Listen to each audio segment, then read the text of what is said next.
I had to navigate welfare. And anyone that thinks welfare is easy and you can coast and put your feet up has no idea what they're talking about. It's very difficult to get. It is very difficult to keep. And so I navigated welfare in the forms of healthcare for myself, healthcare for my infant. I benefited from the system that we had. That safety net that you mentioned absolutely caught me. I always feel very grateful that Pennsylvanians continued to vote Democratic to keep that safety net in place. I know sometimes when we vote, it's abstract. It wasn't to me. Every time you voted to keep that there, it benefited me. It is not enough that I make it through. It's enough that I now have that knowledge and I can hold the door open for the next person. In Pennsylvania, the price of college for many students is tied, curiously, to the state's horse racing industry. This is true, and I'm going to tell you this story, but first I want you to meet Heather MacDonald. Heather MacDonald is running for District 87, the House seat in the state of Pennsylvania. And the story of how Heather MacDonald got her own college degree in Pennsylvania is extraordinary. It starts at age 16, when she was living a very middle-class existence and suddenly found herself pregnant. Over the next 12 years, Heather MacDonald embarked on an unexpected journey that included navigating Pennsylvania's labyrinth of social welfare programs while living in poverty and raising an infant son, and knowing that college loans would potentially keep her in debt forever. So what did she do? Well, she did not rely on the horse racing industry, I can tell you that. But the man she's challenging for the 87th district, the man who is in that seat now, Republican Greg Rothman, he does think that the horse track is a better place for Pennsylvania dollars. Every year, 10% of Pennsylvania's slot machine revenues, and that's about $200 million, gets lifted up out of that industry and is redirected to the horse racing industry in Pennsylvania to keep that industry propped up. But for the last 2 years, this guy, Democratic Governor Tom Wolf, has been trying to redirect that $200 million away from horse racing and use it instead for scholarships for students who choose to attend universities in the state of Pennsylvania.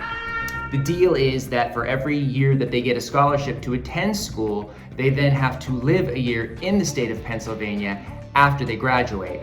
The goal is, of course, to develop Pennsylvania's young people, but also to keep them in the state of Pennsylvania once they graduate and start careers of their own.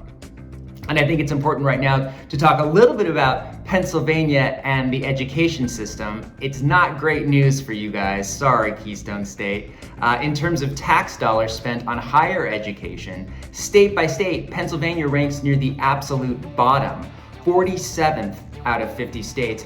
Worse than that, Pennsylvania college students rank second for graduating with the highest amount of debt, an average of $37,061. You can buy a 2021 brand new Cadillac for that amount of money. So are you surprised to hear that students in the state of Pennsylvania are fleeing and going to neighboring states in order to get a less expensive college education? And many of them don't return. As a result, Pennsylvania as a state has less population with college degrees and lower purchasing power and a shrinking tax base. So Governor Tom Wolf has been trying to redirect that money to help the future of Pennsylvania by keeping students there. But Republican Greg Rothman says, no. We should continue to spend that $200 million on horse racing. When we're taking money from one industry to give it to higher education, we're pitting two industries putting two groups of people against each other, and even in a way, putting generations against each other. So yeah, and I would just urge you to look at the extent to which college graduates contribute to the overall tax base of the state, which is significant. I should mention that yes, there are a lot of jobs in horse racing in the state of Pennsylvania, tens of thousands of jobs as a matter of fact. But the question is, does this $200 million go to those workers or someone else? In 2018, the Philadelphia Inquirer published a story on the horse racing industry in Pennsylvania, and they had this to say: the primary beneficiaries of those dollars? Wealthy horse owners and racehorse breeders. The fund pays for 90% of the lucrative purses. It also pays for dozens of lobbyists to protect the horsemen's interests. But Greg Rothman's got an answer for that too. Yes, he's got a plan of his own to keep students in the state of Pennsylvania. And his plan is, are you ready for it? Scooters! I dropped off my daughter at Penn State and State College. If you've traveled around the country, in half of the largest cities in this country, you've seen electric scooters. The kids use them, and the millennials use them instead of cars. And it sends a message to the young people that are leaving this state. Last year, 20,000 net loss in population in Pennsylvania when they find out that they're not allowed to ride a scooter in Pennsylvania. We're in a state that's bleeding away young people, so let's give them e-scooters. That'll keep them. They can get around faster, and who knows, maybe they can get 2 jobs to help pay off the exorbitant tuition that we're charging them in the state to get an education. And this is the hole that lawmakers like Republican Greg Rothman have dug for the state of Pennsylvania. And until the state starts electing representatives who care more about education than the daily double, things are just going to get worse.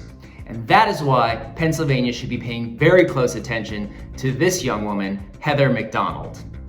As I mentioned earlier, Heather MacDonald has a personal story that is significant. She was pregnant at 16. When she gave birth to her son, her financial floor totally gave way.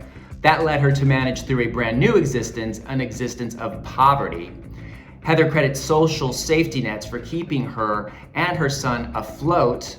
Medicare and welfare suddenly became daily parts of her existence, and she credits them with, at times, literally keeping her and her son warm at night. Literally, that was the money that was used to keep her house warm. Still, Heather MacDonald wanted to go to college, but she didn't want to take on $36,000 in debt when she had a newborn son and can barely afford to keep the heat on. And remember, we're not just talking about tuition, we're talking about books, we're talking about administrative fees and lab fees and everything else that goes with it. So she didn't want to borrow for that, so she paid for classes when she could take them, and that meant that some semesters she could take 1 class, and some semesters she would have to skip it entirely. She managed to get her degree without any college debt, but it took her 12 years to get it done. Here's Heather MacDonald in her own words. It was devastating the times I couldn't take classes, but I had to commit. And I promise you, when the degree came to me, it meant so much more to me, I think, than someone else in that position. I didn't even open it. It was in one of those envelopes that says, "Do not bend." And I was like, it's here. I didn't even want to open it. And it was so impactful. So that is a story that I will take and actually implement. I want to make sure that our community colleges in Pennsylvania are healthy. I want to make sure that they are funded well. And so in Pennsylvania, my personal community college and the community colleges across the state, their funding has been cut by 20%, which means that the students have to make that up. Had that been in place when I was there, it might have taken me 20 years to get a degree, or the system may have been too much for me to bear, and I may not have gotten a degree at all. We have a teacher shortage. We have teachers that are going to our universities and getting degrees to become teachers and then leaving the state because they know someone will pay them. They will pay them what they're worth somewhere else. I don't fault them. That is what you're supposed to learn in college. You're supposed to learn your worth. And so we need to raise minimum teacher pay here so that we can have good teachers. They can't be our heroes in 2020 and then discarded in the future. Republican Greg Rothman thinks Pennsylvania's future should be about e-scooters and propping up the racing industry. Heather wants it to be about paying teachers more, supporting community college, and betting on Pennsylvania's young minds. Vote Heather for PA.com. That's vote Heather for PA.com. And by the way, my complete interview with Heather MacDonald, you saw a snippet of it right there, will launch on the You Can't Beat Blue channel later this week. That's it for me, and it's time to sing the theme song, everybody. I'll see you next time. You can't beat